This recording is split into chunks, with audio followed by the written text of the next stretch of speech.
Chapter 1. The New Puppy.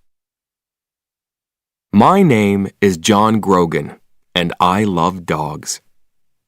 When I was 10 years old, my father gave me my first dog. I called him Sean. Sean was my best friend. He went everywhere with me, and he was very obedient. When I called him, he came to me. He played with me, and he walked next to me without a leash. In the car, he sat next to me quietly. After many years, Sean died.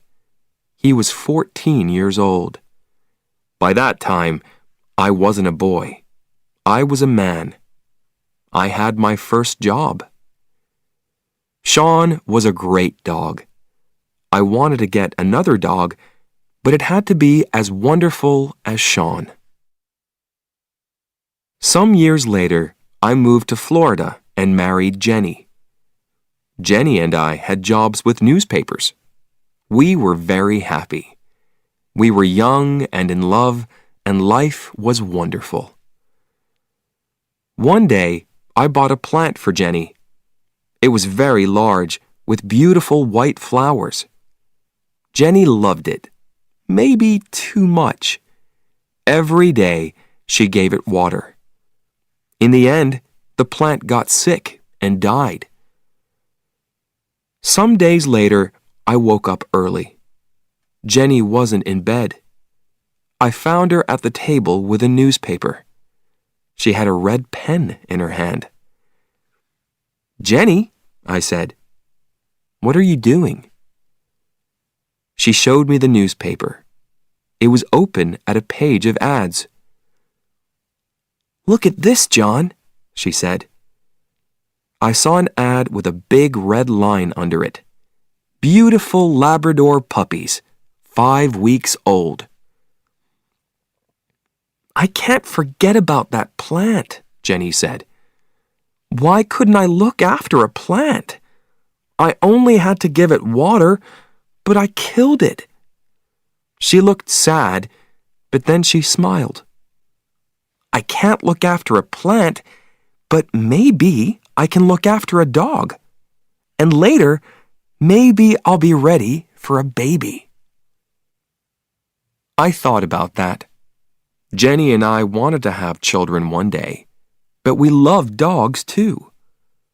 Our little house was a good place for a dog. We lived near a park and near a beach, and the house had a big yard with lots of trees. "Okay," I said. I put my arms around Jenny. "Let's get a dog." So some days later, we drove to the address in the ad. The house was in the middle of some woods. A woman came to the door, and there was a beautiful yellow Labrador with her. "I'm Lori," said the woman. "And this is Lily. She's the puppy's mother." "Where's the father?" I asked. "Oh," said Lori, "Sammy boy, he's around here somewhere." Then she said quickly, "Do you want to see the puppies?" Lori took us into a room behind the kitchen. There were a lot of newspapers on the floor and a large box by the wall. In the box were 9 yellow puppies. "Oh," cried Jenny, "aren't they beautiful?" We sat on the floor with the puppies. One little puppy really liked us. He climbed up our shirts and looked into our eyes. "The puppies are $375 each," said Lori. "But you can have that puppy for $350. I stood up and turned away from the puppies.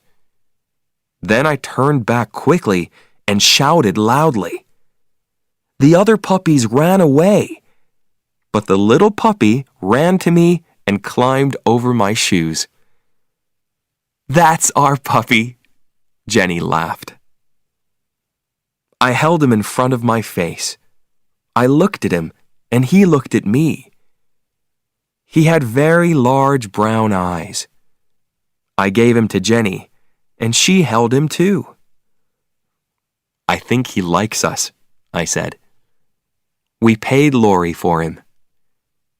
Come back for him in 3 weeks, she said. He'll be 8 weeks old, so you can take him then. We thanked Lori and said goodbye. On our way to the car, I put my arm around Jenny. Isn't it wonderful? I said. We got our dog. Yes, she said. I can't wait to bring him home. Suddenly, we heard a loud noise in the woods. Something ran out of the trees, something large and yellow. It was a big Labrador. But this dog was very different from Lily. This dog was wild and dirty. It had a crazy look in its eyes. It ran quickly past us and around the back of the house. I think, I said slowly, that's Dad. Jenny and I tried to think of a name for our puppy, but each of us liked different names. One morning, we heard a song by Bob Marley, the Jamaican singer, on the radio. Bob Marley was dead, but people played his music everywhere in Florida. Jenny and I liked his music too. Suddenly, at the same time, we shouted, Marley! That's it, I cried. That's his name, Marley. Jenny smiled. Some days later, Jenny's sister called her from Boston. We're visiting Disney World next week with the children, she said. Would you like to come with us? Jenny wanted to go to Disney World very much.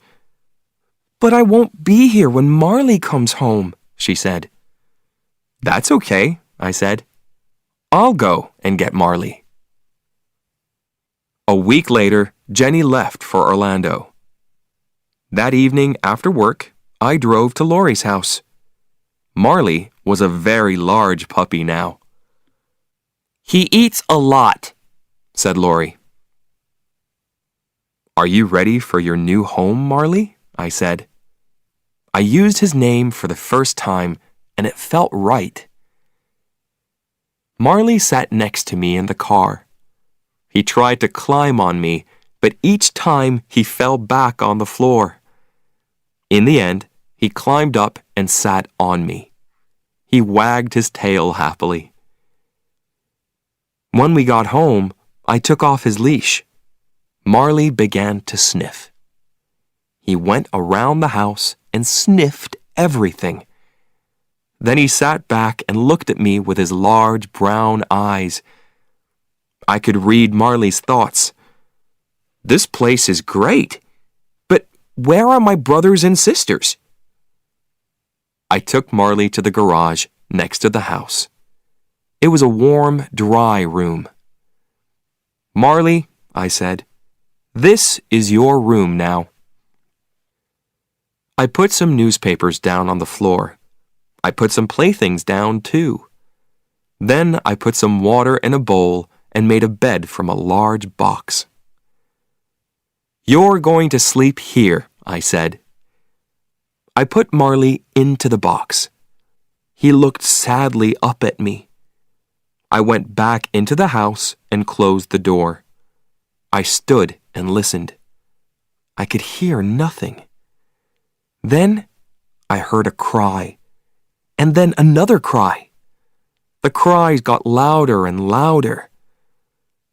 When I opened the door again, Marley stopped crying. I petted him for some time. Then I left again and closed the door. Marley started to cry again. I was very tired, so I went to my bedroom. My bedroom wasn't near the garage, but I could hear Marley's cries. I felt sorry for him. His family wasn't there. After I got into bed, I listened to Marley's cries for half an hour. Then I got up and went back to the garage. Marley stopped crying and wagged his tail. I carried his box into my bedroom and put it on the floor next to my bed. Then I got into bed and put my hand down into the box. Some minutes later, Marley was asleep. I slept too. Chapter 2. Life with Marley. For the next 3 days, I played with Marley. I lay on the floor and he climbed on me. He followed me everywhere and he tried to chew on everything. When Jenny came back from Disney World, she played with Marley too. She held him and petted him. She got up in the night and took him outside. Most of all, she gave him food. Marley ate 3 large bowls of puppy food every day. He got bigger all the time. His head and his paws were very large, and his tail was thick and heavy. When he wagged his tail, he pushed everything onto the floor, magazines and glasses and photos. Marley loved to grab things and hold them in his mouth. He grabbed things from the floor and from the dining room table. He grabbed shoes, pens, bottle tops, and many other things. "All right, what have you got this time?" I asked. When I opened his mouth, I always found something new inside. Every morning, I took Marley for a walk on the beach. Then I put him in the garage with a bowl of water and some playthings. After that, I went to work. I always said, "Be a good boy, Marley." Jenny came home at lunchtime and gave him food. In the evenings, we took Marley down to the beach again. But our walks weren't easy. Marley ran in front of us and pulled on his leash. We pulled him back, then he pulled us again. He went this way and that way, and he sniffed everything. We tried to teach Marley, "Come, stay, sit, down, no." But he didn't listen to us. He wasn't obedient. He was like an excited child. But every day he got bigger and stronger. "I killed the plant, but I'm good with Marley," Jenny said happily. One day, Jenny invited a friend to our house. Her friend brought her old dog Buddy with her. Buddy and Marley ran and played.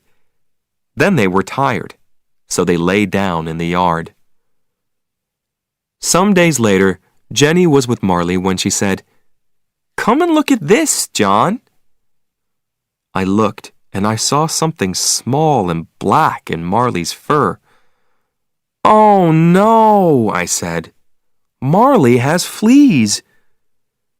They were on his paws, inside his ears, and under his tail. "Buddy had fleas and he gave them to Marley," said Jenny angrily. She ran out and got into her car. Half an hour later, she came back with bags of chemicals. First, she washed Marley's fur with the chemicals. Then, she put him in the garage and cleaned the house carefully. I cleaned the yard. Every day after that, we looked in Marley's fur, but we couldn't see any more fleas. Some weeks later, Jenny said, "John, I'm going to have a baby." "That's wonderful," I said. I was very happy. We were ready for a baby now. Then Jenny said, "But will those chemicals be a problem?" "What chemicals?" I asked. "What do you mean?" "Don't you remember? I used very strong chemicals when Marley had fleas. They can't be good for a baby," she said. She talked to her doctor about the chemicals. "It's all right, Jenny," he said. "Everything will be okay." Jenny got up early every day and took Marley for a walk. She ate lots of fruits and vegetables. After 10 weeks, she and I saw the doctor again. "Would you like to see your baby?" he asked. "Yes, please," we said. We felt very excited. The doctor took us into a room at the back, and Jenny lay down. He moved something over Jenny. On a machine next to him, we could see something like a small gray bag, but we couldn't see a baby inside. "Is there anything in there?" asked Jenny. After a time, the doctor said quietly, "I'm very sorry, Jenny. Your baby's dead." I felt sick. I sat and held Jenny's hand. We didn't say anything for a long time. When the doctor left, I put my arms around my wife. Later, I took her home. She was very quiet in the car. Her eyes were red, but she didn't cry. Back home, Jenny went into the dining room and sat down quietly on a chair. I got Marley from the garage. He was very excited. He jumped up and wagged his tail. He wanted to play. "Not today, Marley," I said, sadly. Marley ran into the yard. He came back into the house and drank water from his bowl. Then he ran into the dining room, and I followed him. But at the door of the dining room, I stopped. I saw a wonderful thing. Marley stood quietly in front of Jenny with his tail between his legs. He put his big head on her legs. He looked at her with his large eyes and made small cries. Marley understands, I thought. Jenny petted his head and put her face in his fur. Then, suddenly, she began to cry. I went to them and put my arms around them. The three of us stayed there for a long time, Jenny, Marley, and me. Chapter 3. The Obedience Class. When Marley was 6 months old, Dr. J, the animal doctor, told us about an obedience class. We loved Marley very much, but he wasn't an obedient dog. Every day he got bigger and stronger, and he didn't listen to us. He jumped up on us. He grabbed things in the house and chewed them. When I bought flowers for Jenny, Marley ate them. We met the teacher of the obedience class. She had a cold face, and she didn't smile. "There are no bad dogs," she said, "but there are some very weak people." The class was every Tuesday evening. We put Marley into the car and drove to the first class. When Marley saw the other dogs, he got very excited. A party! He jumped out of the car. I ran after him, but I couldn't catch him. Marley sniffed every dog before I caught his leash. "Take that dog back to his place in the line," said the teacher. "Who is going to be his boss, you or your wife?" "I am," I said. "Me too," said Jenny. "No," said the teacher. "A dog can only have one boss." "Okay," said Jenny. "I'll do it." The other dogs sat quietly in a line.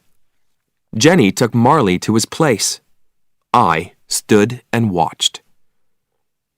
Suddenly, Marley saw another dog at the end of the line. That dog looked interesting. He started to pull Jenny. She tried to stop him, but she couldn't. Marley was stronger than Jenny, so he pulled her to the other dog. Then he sniffed around it. "That dog thinks he's the boss," said the teacher coldly. She started to teach the class, "Sit," and "Down." sit, Jenny told Marley. But Marley didn't want to sit. He jumped up and put his paws on Jenny. After the class, the teacher said, "You have to be strong with that animal. You're the boss. Show him that." When we got home, Jenny said, "You can take Marley to the class next week." The next Tuesday, Marley and I went back to the class. Jenny stayed at home. In the car, I said to Marley, "I'm the boss. You're not the boss. I'm the boss. Do you understand?" But Marley only looked at me and wagged his tail. Then he tried to chew my hands. In this lesson, the dogs had to walk quietly next to us. It was a very important lesson for Marley. When he went for a walk with Jenny and me, he always pulled us. The teacher gave us chains. "Put the chain over your dog's head," she said. "When he pulls you, pull him back with it. It will hurt him, so he'll stop pulling." I tried to put the chain over Marley's head, but Marley, of course, got very excited. A new game! He grabbed the chain with his teeth. I tried again, but each time, Marley grabbed it. In the end, I got the chain over Marley's head and started to walk with him. When Marley pulled in front of me, I pulled him back with the chain, but then he pulled away again. "Here," said the teacher. "I'll show you." She took Marley's leash and started to walk with him. Marley pulled the chain, and the teacher pulled him back. But then Marley pulled the chain again. This new game was great. Then Marley saw me. He started to run to me, and he pulled the teacher after him. Marley was bigger and stronger than the teacher, so she couldn't stop him. She was very angry. After the class, the teacher said, "Your dog isn't ready for this class. He's too young. You can bring him back in 6 or 8 months." "Are you telling us that we have to leave the class?" I said. "That's right," she said. "You have to leave." Because Marley couldn't go back to the class, I started to teach him at home. But it was difficult. Marley wasn't a fast learner. We had another problem with Marley. In Florida, there were often thunderstorms. Marley was afraid of loud noises. He went crazy in a storm. He broke things and made everything dirty. After each storm, Marley quickly forgot about it. He was happy again and wanted to play. But in the next storm, the same thing happened. He was afraid, so he went crazy again. We talked to Dr. J about the problem. Dr. J was young and he understood dogs very well. "What can we do?" we asked. "When Marley gets crazy, he breaks things. One day, he'll get hurt in a storm." "Marley is 7 months old," said Dr. J. "I'll neuter him. Then he won't get so excited. He'll be a quieter, happier dog." I thought about that. "Oh," I said, "I don't really know." "Yes," said Jenny. "That's a great idea." "Bring Marley here on your way to work," said Dr. J. "It doesn't take long. He'll be ready by the afternoon. You can get him again on your way home." A week later, we took Marley to Dr. J. Marley ran from the house and jumped into the car. He was very happy. He loved to go out with Jenny and me, his 2 best friends. Jenny drove and I sat next to her with Marley. He pushed at the window with his nose. He wanted to sniff outside the car. I opened the window and Marley put his nose outside. "I feel sorry for Marley," I said to Jenny. Then I looked at him. His front paws were out of the window. "John," said Jenny, "what's Marley doing? Please be careful." "He's fine," I said. "He only wants to put his head outside." Marley put his head out of the window. Then, suddenly, he pushed his front legs out, too. He tried to jump down on the road, but the road was very busy with cars. "John!" shouted Jenny. "Hold him!" Jenny tried to stop the car, but she couldn't. The other cars drove around us very fast. It was very dangerous. Now, Marley's front paws were down on the road. He ran next to the car. I grabbed him by his tail, and Jenny stopped the car. "Now what?" I shouted. I couldn't pull Marley back into the car. I couldn't open the door. I couldn't get my other arm out. And there were cars all around us. The other drivers looked at us angrily. Jenny opened her door and got out of the car. She ran around it and grabbed Marley. I opened my door and got out too. In the end, we got Marley back into the car. When we got to Dr. J's, I took Marley inside. He sniffed everywhere. Then he pushed over a table with magazines on it. I gave Marley's leash to Dr. J. "Please neuter him as quickly as possible," I said. "Please." That evening, when I took Marley home, I saw a change in him. He wasn't excited and crazy. He moved quietly and slowly. Good, I thought. Chapter 4. Changes at Home. Jenny and I worked hard at our jobs. We also worked hard at home. So one evening I said, "Let's go on vacation, Jenny." The next day, I bought 2 airplane tickets. They were for a 3-week vacation in Ireland. "What are we going to do about Marley?" asked Jenny. "We can leave him in the house," I said. "Somebody can stay here with him." "Marley is a difficult dog," said Jenny. "That person will have to be kind but also strong. He or she will have to be his boss." "I know," I said. Then I had an idea. "Kathy loves animals." Kathy worked in my office. The next day, I asked her, and she said yes. Before she arrived, I wrote some notes for her about Marley. There were 6 pages of notes. I showed them to Jenny. "Did I forget anything?" I asked. Jenny read the notes. Then she said, "You can't tell Kathy all that. She won't want to stay with Marley." But when Kathy read the notes, she smiled. "Marley and I will be fine," she said. "Have a great vacation."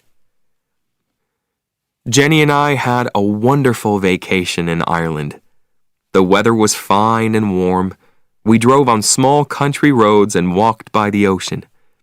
At night, we stayed in the houses of Irish families. We forgot about our jobs in Florida. When we arrived home, Marley ran outside to us. Kathy stood at the door. She looked very tired. Her bag was next to her. "I'm sorry," she said, "but Marley broke a lot of things in the house. He wasn't obedient, and he didn't listen to me." We thanked Kathy, but she wanted to leave very quickly. I turned to Marley. "All right, Marley," I said. "Tomorrow you're going to learn about obedience." The next morning, Jenny and I went back to work. But first, I put the chain around Marley's neck and took him for a walk. Marley started to pull me. "Sit, Marley," I said. Marley sat. "Okay, let's try that again," I said. We started to walk, and Marley pulled me again. I made the chain very short and pulled him back. It hurt him, but it was the only way. In the end, he learned his lesson. He walked next to me and didn't pull me. I felt very happy. "Good, Marley," I said. "I'm the boss." Some days later, Jenny called me at the office. "John," she said, "I went to see the doctor. I'm going to have a baby." This time, Jenny and I were very careful, and we put away every chemical in the house. Jenny looked well. She got up early each morning and took Marley for a walk by the ocean. When we went to the doctor, we saw our baby on the machine. But I didn't forget about Marley. I worked with him every day. Marley was more obedient now, but he didn't listen to me all the time. He came when I called him, sometimes. In our yard, we had a fruit tree. Marley loved eating fruit, but it went through him quickly.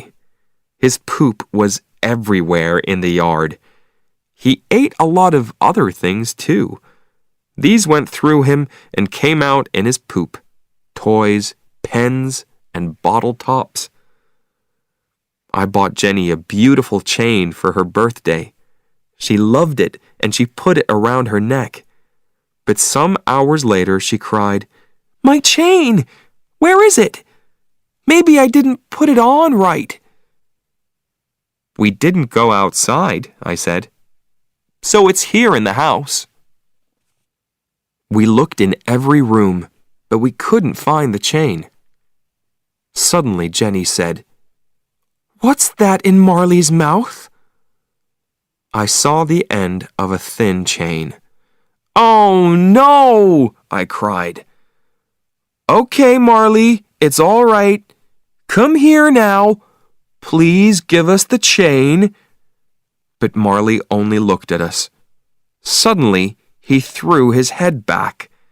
"He's eating the chain!" cried Jenny. I opened his mouth and pushed my hand down, but I couldn't find the chain.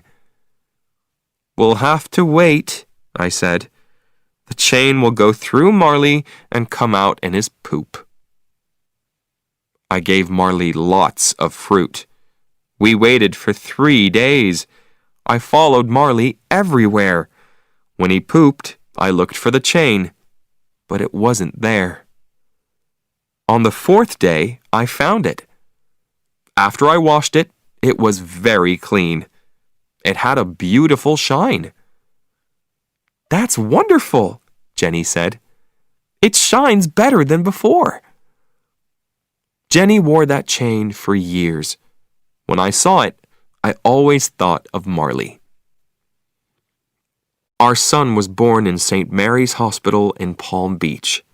We called him Patrick, an Irish name.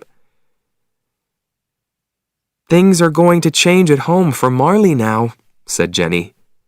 "Maybe he won't like the changes." I brought Jenny and Patrick home from the hospital. Patrick was asleep, and we put him on our bed. Then we went to the garage and brought Marley into the house.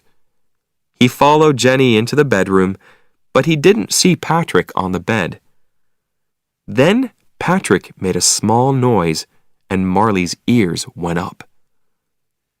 Where did that noise come from? Patrick made another noise. Marley held up a paw, and Jenny and I watched him. What's Marley going to do? I thought. Marley jumped up onto the bed. I pulled him back quickly and held him. Patrick's eyes were very wide. But Marley didn't want to hurt Patrick. He sniffed all around him. Now Marley had a new best friend. When he was near Patrick, he wasn't wild and crazy. At night, he slept under Patrick's bed. 6 months later, Patrick started to move around. Marley lay on the floor, and Patrick climbed over him. Sometimes Patrick pulled Marley's fur, but Marley lay quietly and didn't move. We were parents now, and we were happy. We had our wonderful baby. We had our dog. We had our house by the ocean. Life was good. Then, when Patrick was 9 months old, Jenny said, "I'm going to have another baby." Chapter 5. Difficult Days. Sometimes bad things happened in our street. One night in October, Jenny and I were in bed. Marley lay on the floor next to me. Suddenly, I heard a cry, the cry of a girl. It came from the street outside. I felt afraid, but I jumped out of bed. "Come with me, Marley," I said. "Please, John, don't go out there," said Jenny. "Call the police," I said. "I'll be careful." I held Marley by the end of his chain. The girl cried again. We went outside, and a man ran away down the street. 2 young men ran to me. "Go and stay with the girl," they shouted. "Help her. We're going after the man." I ran to the girl. She was my neighbor's daughter, Lisa. She was 17 years old. Her shirt was red and wet. "What happened?" I asked. "I was in my car," she said. "A man got in and put his hand over my mouth. He said, 'Don't make a noise.' But I did, and he cut me with his knife." I held Lisa in my arms. "It's going to be all right," I said. But I didn't really think that. Lisa's face was gray, and she was very weak. I looked at Marley. He stood and looked down the street. He looked strong and ready for a fight. Nobody could get past him. Some minutes later, the police arrived with doctors, and they took Lisa away. A policeman asked me questions. Then I went home with Marley. Jenny met us at the door. "Marley was a different dog tonight," I said. "Nothing can hurt us when he's with us." I looked at Marley. "You did well tonight," I said. Lisa didn't die. She got well again. But I never forgot that night. One night when Jenny and I were in bed, she said, "John, I think the baby is coming. Please call the doctor." Something's wrong, I thought. It's too early for the baby. I took Jenny to the hospital. "Your baby is too small," the doctor said to her. "We have to stop him coming out. You'll have to stay in the hospital." Jenny was in the hospital for 12 days. I stayed at home with Patrick and Marley. I did the housework. I cooked and washed clothes. In the evenings, I was very tired. Marley sat and looked at me sadly. I could read his thoughts. "I don't understand. Why doesn't John want to play with me? Why doesn't he take me for walks? And where's Jenny?" I didn't do things at home very well. I left the bathroom door open all the time.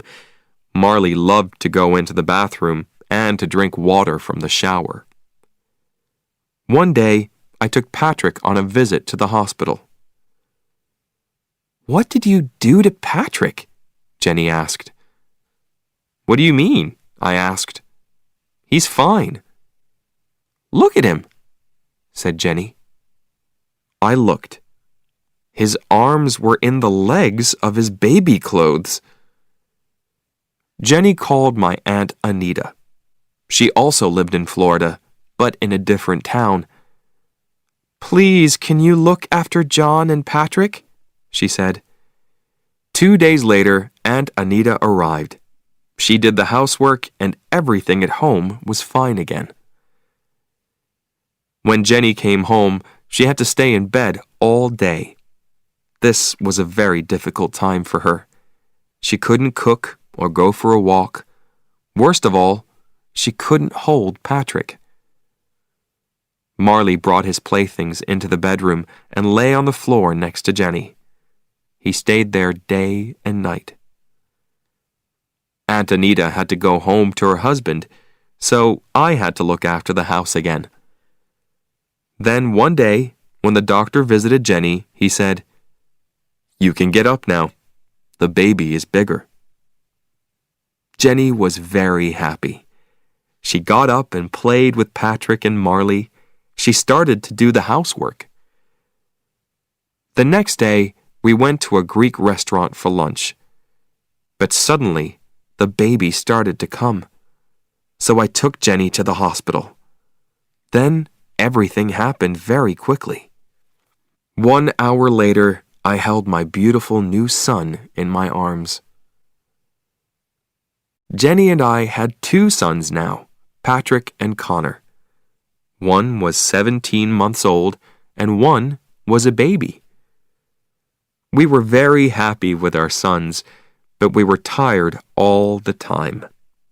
The babies woke us every night. We couldn't sleep for more than 2 hours. Connor had problems with Jenny's milk. After he drank, he was sick. So Jenny was very sad. "What's wrong with me?" she said. "Connor doesn't like my milk. Maybe I'm not a good mom." She started to get angry quickly. She didn't get angry with Patrick and Connor, but she was often angry with Marley and me. Marley could do nothing right. I bought a plant and planted it in the yard. The next day, Marley pulled it out and ate it. Then he broke a door in the house. He went crazy when there was a thunderstorm. One day when I got home from work, I found Marley with Jenny. Jenny was very, very angry. "Why do you break everything?" she shouted. "You're a very bad dog." Marley stood with his head down, and she hit him again and again. I went and grabbed Jenny's arms. "Hey, hey, hey!" I shouted. "Stop! Stop!" I looked into Jenny's face, but the look in her eyes was new to me. Her face was the face of a stranger. "Get him out of here," she said. "Get him out of here now." I opened the front door and Marley ran outside. When I turned back for his leash, Jenny said, "You have to find Marley a new home." She couldn't mean it. She loved this dog. I walked out of the door. Marley ran and jumped around. He wasn't hurt. I took Marley into the street and said, "Sit." He sat. I put his chain over his head with the leash. Then I took him for a very long walk. When we got home, Marley was very tired. I took off Marley's leash and he ran to his bowl. The water went everywhere on the floor. I cleaned it. Jenny sat in a chair with Patrick and Connor. When I walked past her, she said quietly, "I want that dog to leave." I felt very sad. Marley was my friend, and I loved him. I didn't want to find a new home for him. But I also had a wife and 2 small children. I had to think about them. I talked to my friends and neighbors about Marley. "Do you want a Labrador?" I asked, but nobody did. I looked in the newspapers. They were full of ads from people with dogs, and a lot of the ads were for Labradors. These people paid a lot of money for their dogs, I thought, but now they're looking for new homes for them. Maybe Labradors are too difficult, too big and strong. Marley wasn't an easy dog. He wasn't obedient, and he broke things. But we brought him to our home when he was a puppy. He loved us, and we loved him. He was our dog. I took Marley back to the obedience class. A different teacher was there now. This time things went better. I said sit, and Marley sat. I put the chain around his neck, and he walked quietly next to me. I said stay, and he stayed. I walked away from him, but he didn't move. Then I turned and said, "Come." Marley ran quickly to me. "Good boy, Marley," I said. "Good, good, good boy." At the end of the 8 weeks, the teacher gave me a paper. It said, "Marley did well in the obedience class." I was very happy. On the way home, I sang. After this, a wonderful thing happened. Jenny got better. She stopped being sad and was strong and happy. She was a good mother to Patrick and Connor, and she was kind to Marley again. She danced around the room with him.